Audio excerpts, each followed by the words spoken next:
Emily Carter stared at her reflection in the bathroom mirror, barely recognizing the woman looking back. The tight crimson dress clung to curves she usually hid beneath oversized sweaters, and the smoky makeup transformed her soft, bookish features into something undeniably bolder, almost dangerous. In the bedroom, her twin sister, Sarah, lay curled under blankets, too sick to work her shift at the Azure Room, the most exclusive nightclub in the city. Just this once, Emily whispered to herself, carefully applying another layer of lipstick. At 22, she had never set foot inside a club, let alone one that catered to the city's most influential and wealthy men.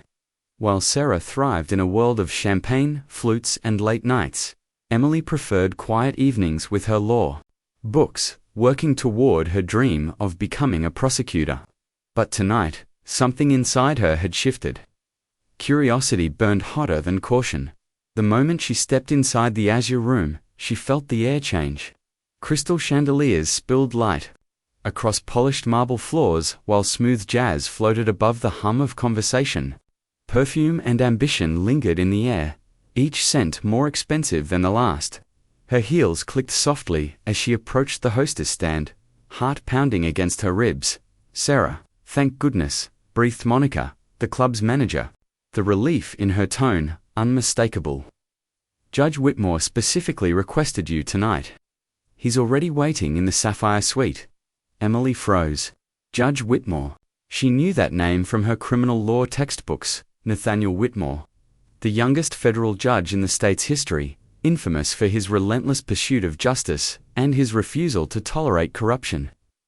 What on earth was her sister doing with someone like him? Before she could think of an excuse, Monica was already leading her through velvet curtains toward a private elevator. "He's tense tonight," Monica said over her shoulder. "Some big case is weighing on him. Just be your usual self. You know how to handle him." The elevator opened into a penthouse suite with floor-to-ceiling windows that framed a breathtaking view of the city skyline. Soft lighting wrapped the room in intimacy. A man stood silhouetted against the glass, broad shoulders perfectly outlined beneath a tailored suit. "You're late," came a deep, steady voice, his back still to her. Emily's breath caught. Even without turning, Nathaniel Whitmore radiated authority. His dark hair was slightly mussed, as though he had been raking his hands through it in frustration. When he finally faced her, she was struck by his piercing gray eyes that seemed to see past every careful facade she'd ever built. At 35, he carried himself with the confidence of a man accustomed to power, yet there was something in his expression, a flicker of exhaustion, maybe even vulnerability. "I needed to clear my head," he said, moving toward the bar to pour himself a drink. "The Harrington case is eating away at me. Evidence keeps vanishing. Witnesses are changing their stories, and I know someone is pulling strings, but I can't prove it yet." Emily summoned her most convincing imitation of Sarah's sultry tone. "That sounds stressful." His gaze sharpened. "You seem different tonight, Karma. Usually you're brimming with opinions about my cases." Panic curled in her stomach, but she managed a faint smile. "Maybe I'm just tired." He stepped closer, and she caught the scent of expensive cologne mixed with something warmer, uniquely him. "Tired, or is there something else in your eyes I haven't seen before?" The way he studied her made her pulse race. Emily had never felt anything like it, this magnetic pull toward a man she had only just met. Desperate to ground herself, she gestured toward the leather sofa. "Tell me more about the Harrington case." Nate hesitated but joined her, leaving just enough space between them for propriety, though the warmth radiating from him still reached her. For the next hour, he spoke about corruption, legal maneuvers, and the frustration of chasing justice in a system built to resist it. She found herself engaged in spite of her act, offering observations drawn from her own legal studies. When she made a particularly sharp point, his brows lifted. "You sound like you actually understand the law tonight. Where did that come from?" Emily's heart stuttered. She had said too much. "I watch a lot of courtroom dramas," she replied, weakly. He chuckled, the sound rich enough to make her stomach flutter. Courtroom dramas don't teach you about prosecutorial discretion and evidentiary standards. His eyes locked on hers, intense and searching, and when he reached to tuck a strand of hair behind her ear, his fingers lingered just long enough to make her breath hitch. "Who are you really?" he asked quietly. Emily knew she should stop this charade before it went any further. But the way he looked at her, as though she were a puzzle he wanted to solve, made her want to stay.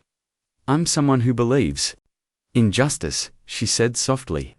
"Someone who thinks the law should protect people, not just punish them." Something shifted in his expression. A trace of the idealism he had just admitted was fading from his own beliefs. "I used to think that way," he murmured, "before I learned just how deep the corruption runs." His thumb traced the line of her jaw, and the air between them seemed to hum. "You're beautiful," he said, his voice low, "but it's more than that. There's an innocence about you tonight, I find impossible to ignore." Her cheeks warmed. If only he knew how innocent she truly was.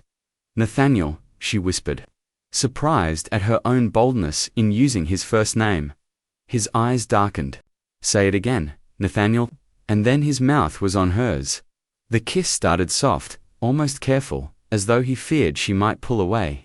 But when Emily's lips parted beneath his, Nathaniel deepened it, and the taste of him, warm, strong, intoxicating, sent a current racing through her. She had been kissed before, but never like this. Those past moments felt like shadows. This was fire. Her fingers gripped the front of his shirt, pulling him closer. His hands framed her face with reverence, his thumbs brushing over her skin as though he was memorizing the shape of her. When he finally drew back, both of them were breathless. "This is complicated," he said. Resting his forehead against hers, she already knew why. He was a federal judge. She was supposed to be an escort. Nothing about this should be simple. Before she could reply, his phone buzzed against the glass coffee table, slicing through the moment. He glanced at the screen, and the warmth in his expression hardened into the composed mask of a man who carried too much responsibility. "I have to take this," he said, stepping away. Emily's lips still tingled. Her pulse refused to slow. She could hear his voice in the background, calm and measured, yet edged with tension as he spoke about legal motions and sudden developments. When he returned, the vulnerable man from a moment ago was gone, replaced by the untouchable figure she had first imagined from her textbooks. "I'm sorry," he said, slipping his phone into his pocket. "There's been a development in the Harrington case. I have to cut tonight short." Emily nodded, schooling her features into polite acceptance, while her heart ached with disappointment. She gathered her purse, but before she could stand, he reached for her hand. "Will I see you again?" The question seemed to surprise him as much as it stunned her. "Do you want to?" she asked, her voice quieter than she intended. His gaze locked with hers, grey eyes burning with something that looked dangerously close to longing. "More than I should." The morning light painted the city in gold as Emily slipped into the apartment she shared with Sarah. Her sister was still asleep, fever-broken, blissfully unaware that her world and Emily's had shifted in ways they couldn't yet imagine. Emily peeled off the red dress, washed away the makeup, and caught her reflection in the bathroom mirror. Her lips were still faintly swollen, her eyes brighter, sharper. She looked like someone who had been seen, truly seen, and wanted. A flutter of guilt swept through her. She had deceived a federal judge, taken her sister's place, and stepped into a world she didn't belong in. But she couldn't bring herself to regret it. For one night, she'd been brave. For one night, she'd been a woman who could capture the attention of Nathaniel Whitmore. Her phone buzzed on the counter. An unknown number. She opened the message. "Thank you for last night. You reminded me why I became a judge in the first place. Sleep well. Beautiful." Her heart leaped. He had her number, or rather, he had Sarah's number, and the lie she'd told had just become much more complicated. But instead of panic, a thrill shot through her. She was in trouble, serious trouble, and she had never felt more alive. 3 days passed without a word from him. Emily tried to focus on her law lectures and assignments, but every case involving corruption reminded her of his voice, the passion behind his words about justice. Sarah had returned to work and seemed none the wiser, though she eyed Emily curiously. "From time to time, you seem different," Sarah said one morning, over coffee. "More confident." Emily hid her smile behind her mug. "Just focusing on school." Sarah's knowing glance made it clear she didn't believe a word. That afternoon, Emily was leaving her constitutional law seminar when movement across the quad caught her eye. Her breath caught. Nathaniel Whitmore stood near the law library, hands in his pockets, eyes fixed on her. For a moment, neither of them moved. Then he started toward her, each long stride eating up the distance between them. "Emily Carter," he said when he reached her. Her blood went cold.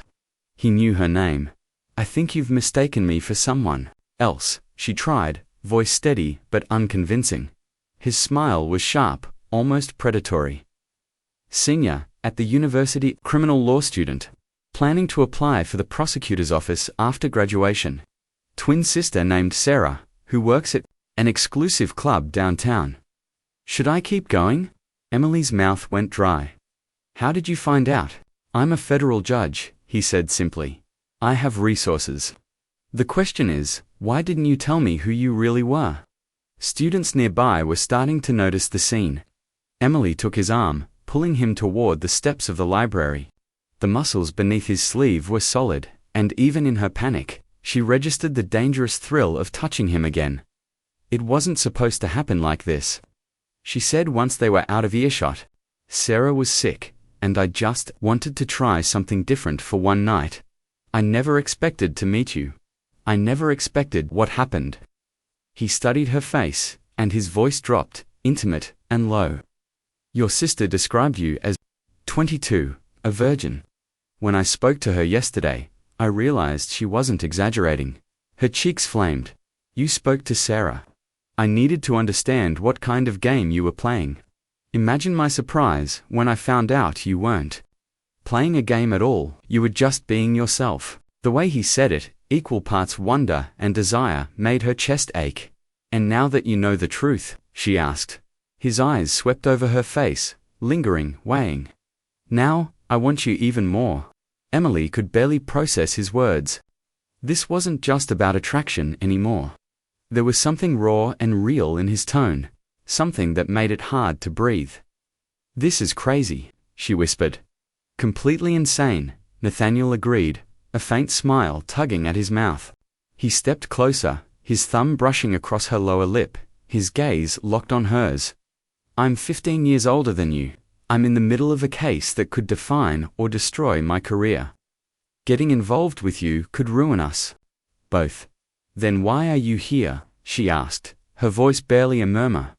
His answer was a low, rough confession. "Because I can't stop thinking about you.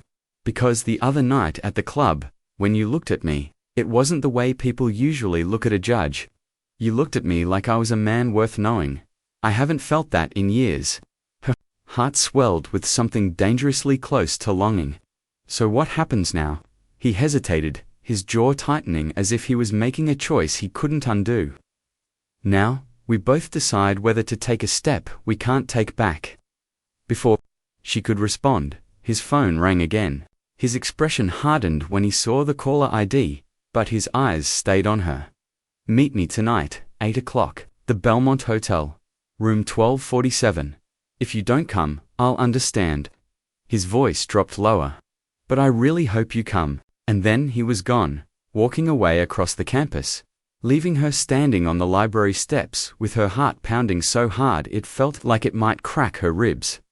8 o'clock came far too quickly. Emily stood outside room 1247, her palms damp, her pulse thundering in her ears.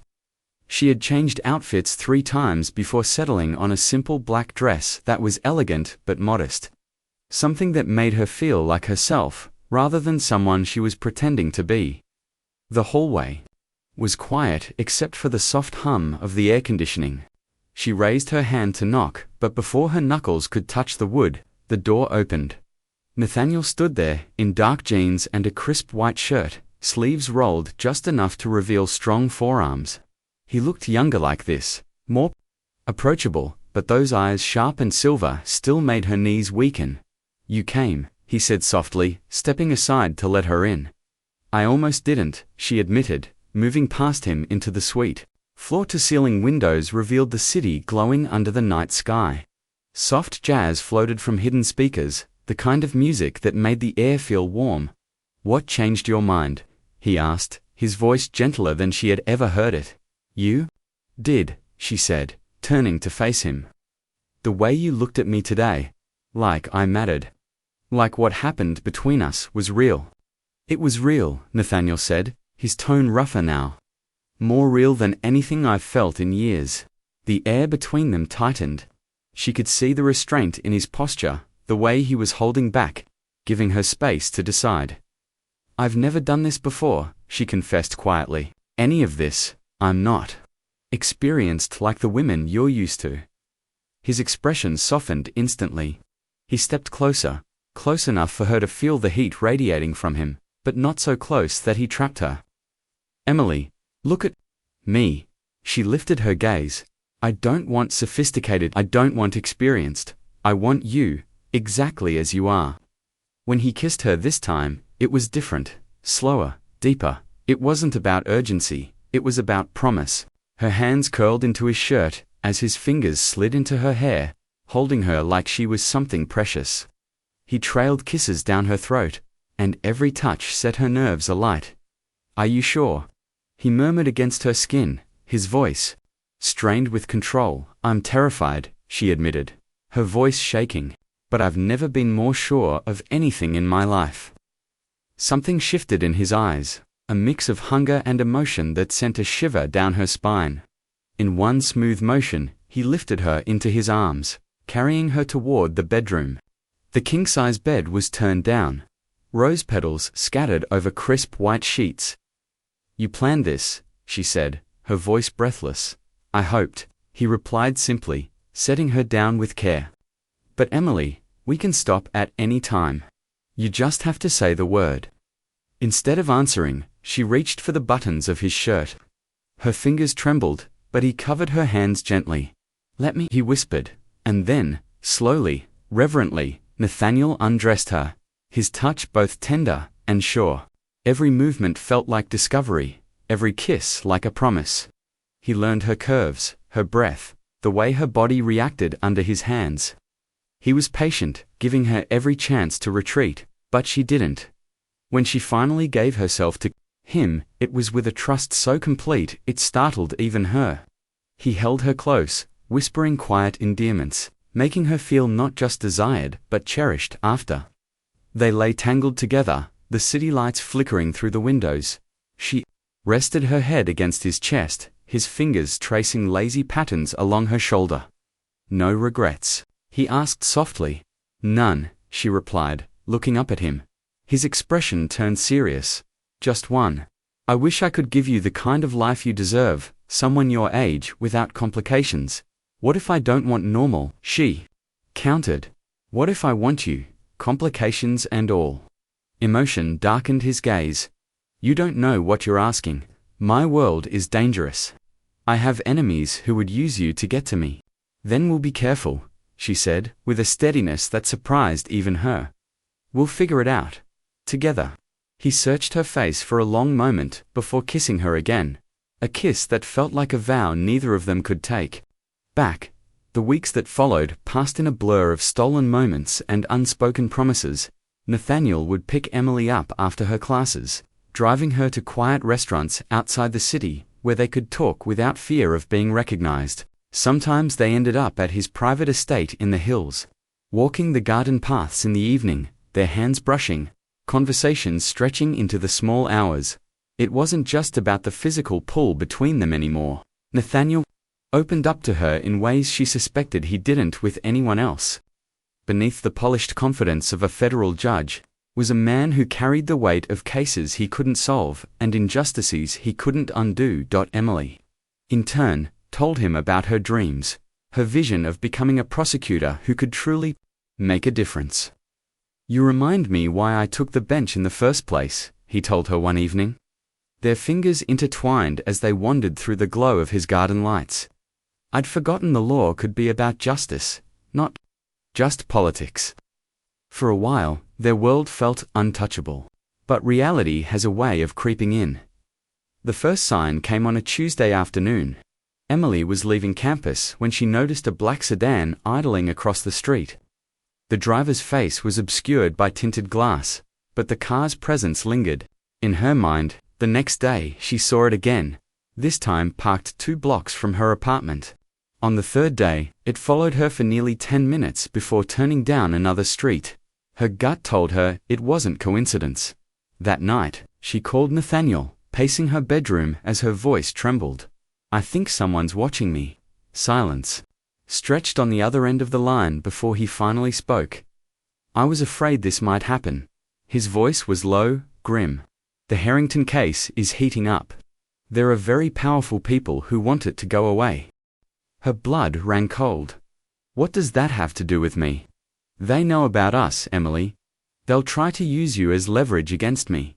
She sat on the edge of her bed, gripping the phone tighter. "Leverage? How?" "The kind that could ruin both our lives if we're not careful."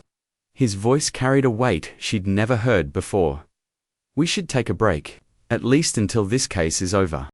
"No," she said instantly, surprising even herself with the force of the word. "I'm not running just because some criminals want to intimidate us." "These aren't just criminals," Nathaniel said, his tone darkening. "Victor Hay is the prosecutor I'm investigating. He has connections everywhere. Dirty cops, politicians, even organized crime. He's ruthless and desperate." She had heard of Victor Hale. His career was built on winning at any cost. His name whispered in connection with cases that mysteriously collapsed. "Then we'll be smarter," Emily said firmly. "But I'm not disappearing from your life. Because someone's trying to scare us." On the other end, he exhaled slowly. "You're braver than I am. You're more stubborn," she teased, her voice still shaking. "Emily," his tone softened, almost pleading. "Promise me something. If you feel threatened, if anything happens, you call me immediately. Don't try to handle it yourself, I promise," she said. But deep down, she had no idea just how quickly that promise would be tested. 2 days later, the threat came looking for her. Emily had just left her afternoon seminar when a woman approached her in the parking garage. She was tall, elegant, dressed in a tailored navy suit, her platinum blonde hair pulled into a flawless twist. Cold blue eyes fixed on Emily like a hawk sizing up prey. "Emily Carter?" the woman asked. Smoothly, "I'm Claire Vaughan from the district attorney's office. I'd like to speak with you about Judge Whitmore." Emily's instincts screamed danger, but curiosity and the steady authority in the woman's voice made her pause. "What about him?" Claire's smile was polite, but it didn't reach her eyes. "Perhaps somewhere more private. There's a coffee shop across the street." Against her better judgment, Emily followed. They took a corner booth. Claire ordered 2 coffees without asking, her movements precise, deliberate. As soon as the drinks arrived, she leaned forward, her tone shifting from polite to predatory. "We know about your relationship with Judge Whitmore," she said. "We also know he's been feeding you information about ongoing cases." Emily's stomach dropped. "That's not true, he would never, wouldn't he?" Claire interrupted smoothly. "A man his age, involved with a law student young enough to be his daughter. And that student just happens to be asking very specific questions about his cases. Do you expect anyone to believe it's a coincidence? You're twisting everything," Emily said, sliding toward the edge of the booth. "I don't have to listen to this." Claire's hand shot out, gripping her wrist with surprising strength. "Sit down, Miss Carter, we're not finished." Emily froze. "What do you want?" she asked. "Information. Details about Judge Whitmore's investigation into Victor Hale. In exchange, we'll keep your arrangement out of the newspapers." Claire's voice was almost casual, but the threat underneath was sharp enough to cut. Emily's pulse thundered. "I don't know anything about that investigation." Claire's smile turned colder. "Come now, Miss Carter. A beautiful young woman doesn't capture the attention of a federal judge without giving him something in return. Unless, of course, we ask your sister Sarah about the arrangement." The implication was crystal clear. Nathaniel's warnings came back to her in a rush. These were the dangerous people he'd been talking about. and she had walked straight into their trap. "I need time to think," Emily said, forcing her voice to remain steady. "You have 24 hours." Claire replied, sliding a business card across the table. "Call me by tomorrow night, or this conversation becomes very public." And Miss Carter, her eyes locked with Emily's, "Don't even think about warning Judge Whitmore." "Will no." Emily stumbled out of the cafe, her legs shaking. Claire's threats replayed in her mind like a loop she couldn't shut off. Every instinct screamed at her to call Nathaniel, to tell him everything. But the warning about being watched held her back. That night, she lay awake, staring at the ceiling, the weight of her choices pressing down on her. She could lie to Claire, give her false information, but that would only buy time. She could refuse outright, but that might destroy Nathaniel's career and drag her sister into the fallout. Or she could find another way to fight back. By morning, her decision was made. She might be young, and she might be inexperienced, but she wasn't helpless. If Victor Hale wanted to play games, she would show him that Nathaniel Whitmore's lover could be dangerous to Dot. Emily spent the day researching everything she could about Claire Vaughn and Victor Hale. The deeper she dug, the colder her blood ran. Claire wasn't part of the DAS office at all. She was a private investigator with a reputation for intimidation and corporate espionage, and Hale's connections ran deeper than even Nathaniel had hinted. Politicians, judges, cops, even rumored ties to organized crime. The Harrington case wasn't just about one corrupt official. It was about dismantling an entire criminal network that had been untouchable for years. And now, she was a target. Emily stared at her phone for a long moment before dialing a number she'd found online. When the voice on the other end answered, she took a deep breath. "My name is Emily Carter. I need to speak to Special Agent Laura Bennett with the FBI. It's about Victor Hale." Special Agent Laura Bennett met Emily the next morning in a quiet, secure office building downtown. She was in her 40s, with sharp eyes and the calm authority of someone who had seen more than her share of danger. "Judge Whitmore doesn't know you're here?" Laura asked after Emily finished explaining that. Emily shook her head. "Claire said they were watching us. I couldn't risk it. If they even think I warned him." She swallowed hard. "They'll go after him. Or me." Laura leaned back in her chair, assessing her. "You understand these people are dangerous. They won't hesitate to hurt anyone who gets in their way." "That's exactly why I'm here," Emily said, steadying her voice. "If I can help stop them, I will." Laura nodded slowly. "We've been building a case against Victor Hale for months, but we need direct evidence tying him to threats and obstruction. If you're willing, we can set up a meet with Claire Vaughn and have you wear a wire." The words landed like a, "Wait, you want me to spy on them?" "We want you to give them enough rope to hang themselves," Laura said plainly. "It's risky, but we'll have agents in place the entire time. You won't be alone for a second." Emily thought of Nathaniel, the way he fought for justice, the way he looked at her like she was more than just a girl pretending to belong in his world. She thought of the black sedan, of Claire's cold blue eyes. She took a breath. "Tell me what I need to do." The following evening, Emily sat in the same corner booth of the coffee shop where she had met Claire before. The wire was taped against her ribs beneath her blouse, the microphone small enough to be hidden under the neckline. Her heartbeat felt impossibly loud in her ears, but her hand stayed steady on the coffee cup in front of her.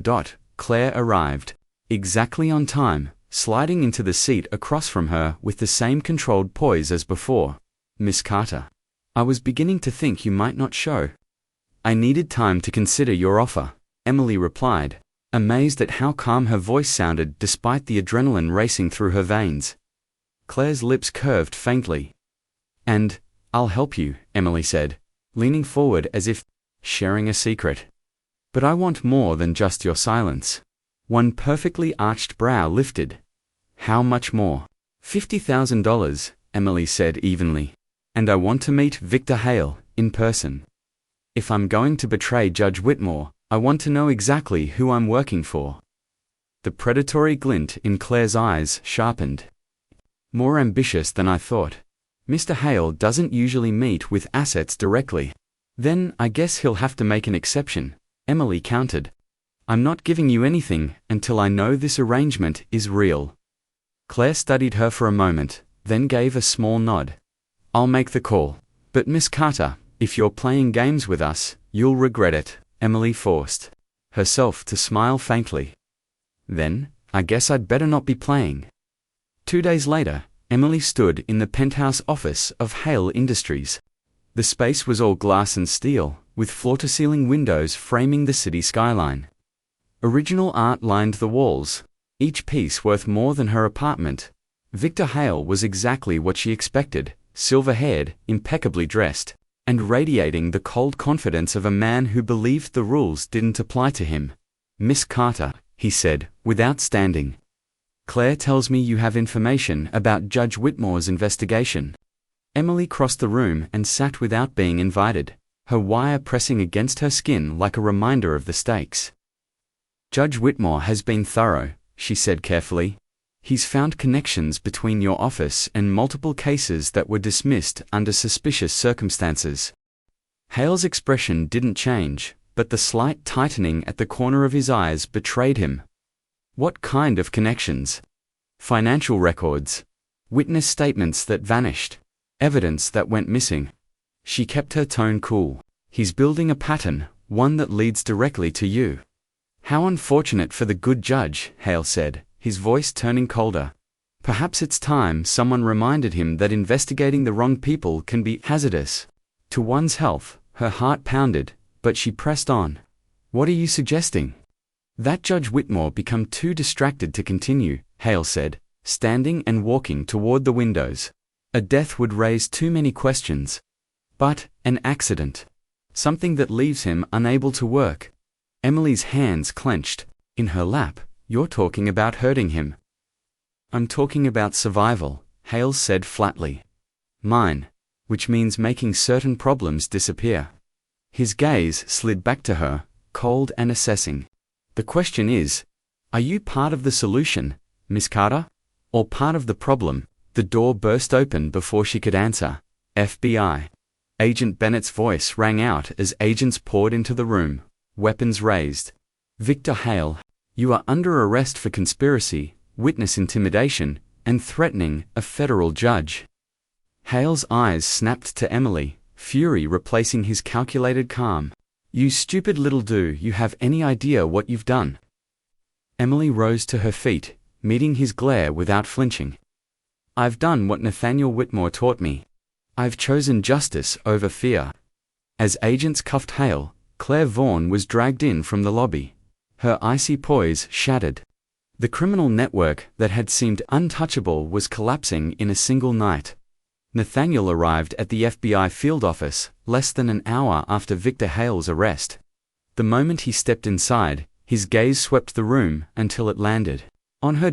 Emily barely had time to stand before he crossed the space in long, purposeful strides and pulled her into his arms.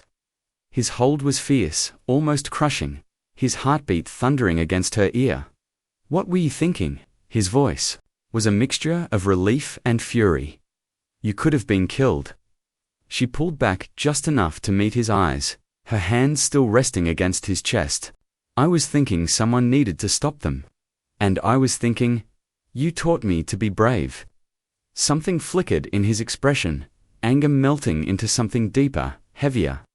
His hands came up to frame her face. Emily, you're the bravest person I've ever known. But promise me you'll never take a risk like this again. Only if you promise to stop trying to protect me from everything, she countered softly. We're partners now, remember? That means we face things together. A slow smile curved his lips, though there was still a shadow in his eyes. When did you get so wise? She swallowed hard. When I fell in love with a judge who believes in justice no matter the cost. The words hung between them, heavy and electric. It was the first time either of them had spoken the word. Nathaniel's gaze darkened, emotion tightening his jaw. I love you too, he said, the words coming out low and certain.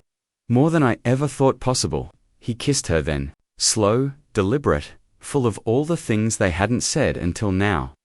6 months later, Emily stood in line with her fellow law school graduates, the black mortarboard on her head slightly askew. She scanned the crowd and spotted him instantly. Third row, in a tailored suit, his grey eyes bright with pride. Beside him, Sarah was smiling warmly. Her earlier reservations about Nathaniel long gone, when the dean called her name, Emily Carter. She crossed the stage, the diploma warm in her hands, her heart soaring when she heard his applause rise above the rest. Later, at the graduation party Nathaniel had insisted on hosting at his estate, she slipped out onto the terrace, gazing out at the garden where they had walked so many nights, talking about their dreams and fears. "Any regrets?" he asked, joining her with 2 glasses of champagne. She smiled, remembering the timid girl she had been 6 months ago, the one who would never have dared to step into her sister's dress. Or into Nathaniel Whitmore's world. "Just one," she said, taking the glass. His brow furrowed slightly. "What's that?" "I regret waiting so long to be brave." He laughed, the sound rich and warm in the summer night. "Well, Emily Carter, soon to be Mrs. Whitmore, I have a feeling brave will be the least of what you are." She set down her champagne, looped her arms around his neck, and kissed him with all the certainty in the world. 2 years later, Emily stood at the prosecution table, addressing the jury in her first major case as an assistant district attorney. Her voice was steady and commanding as she laid out the evidence against a corrupt city official. Each word sharpened by the same passion for justice that had first drawn Nathaniel to her. The courtroom was silent, every juror leaning in to listen. In the gallery, Nathaniel sat a few rows back, his dark suit immaculate, his wedding band glinting under the lights as he took quiet notes for the case he would be presiding over later that afternoon. His eyes were fixed on her, his pride obvious, even in the composed way he sat. The media had eventually learned of their relationship. There had been scrutiny, questions, and a fair amount of whispered gossip in legal circles. But together they had weathered it, navigating their careers carefully, drawing firm ethical lines, and proving they could be both partners in love and professionals in the law. Their story had become something of a legend. The young law student who helped bring down a criminal empire and captured the heart of the state's most eligible federal judge. When the jury returned, 20 minutes later, with a unanimous guilty verdict, Emily felt the rush of victory flood through her. Justice had been served. She gathered her files, her eyes automatically seeking Nathaniel's. His smile was warm, his pride unmistakable. It was the same look he'd given her the night they met, that mix of admiration, wonder, and something far deeper. She walked out of the courtroom toward him, and as she reached his side, his hand brushed hers, subtle but certain. This wasn't the safe, predictable life she'd once imagined for herself. It was better. It was partnership and passion, challenge and growth. It was love that had only deepened with every trial they faced, every victory they claimed, and every moment they refused to let fear win. The 22-year-old woman who had once put on her sister's dress for a single night of risk had gained more than she'd bargained for. She'd gained a lifetime of purpose, love, and courage. The kind of courage that could change the world one case at a time. And that, Emily thought, as Nathaniel's fingers curled around hers, was the most surprising verdict of all. In the weeks after her first big win as a prosecutor, Emily and Nathaniel found themselves in a rare stretch of calm. No high-profile threats, no black sedans following her home, just the rhythm of careers. Quiet dinners and weekends at Nathaniel's estate in the hills. It wasn't the absence of danger that made Emily happiest, it was the presence of stability. They had learned how to balance the demands of their work with the reality of being married. At times, their schedules meant stolen kisses in courthouse hallways or late-night conversations over reheated takeout. But neither complained. One Saturday morning, Nathaniel found her in the garden, kneeling beside the bed of roses they'd planted together. "You know," he said, leaning against the fence with that faint smirk that still made her pulse race. "You've become more dangerous than I am," she laughed. "That's because you trained me too well." He crossed the space, brushing dirt from her fingers before bringing her hand to his lips. No, Emily. You trained yourself. You've always had the courage. You just needed the chance to use it. Her gaze softened. And you've always believed in me, even when I didn't believe in myself. That afternoon, they sat on the terrace with coffee and case files, planning for the next term. It struck Emily then, their life wasn't the quiet, predictable one she'd once envisioned, but it was exactly the one she wanted. A year later, Emily stood at the podium during the state legal conference, delivering a keynote on prosecutorial integrity. Nathaniel was in the front row, listening intently as if he hadn't already heard her rehearse it a dozen times. When she finished, the applause was thunderous. She caught his eye and saw the same expression that had been there since the very beginning: pride, admiration, and the kind of love that didn't fade with time. Later that evening, as they walked out into the cool night air, he took her hand. "Do you ever think about that first night?" he asked. She smiled. "The night I pretended to be Sarah and accidentally met the man who would change my life. Sometimes, and if you could go back, I wouldn't change a thing," she said without hesitation. "Not the risk, not the danger, not a single choice. Because it led me here. To you." They stopped under the soft glow of a street. Nathaniel's hands framed her face, his voice low and certain. "Verdicts in, Counselor, I'm keeping you forever." She kissed him, and for a moment, the world around them disappeared. The girl who had once stepped nervously into her sister's world had become a woman who could stand her ground in any courtroom, and in any life she chose. And as they walked away together, hand in hand, Emily knew the truth. Courage had been the case she'd been building her whole life. Nathaniel had simply been the one to hand her the final piece of evidence, the proof that love, like justice, was worth fighting.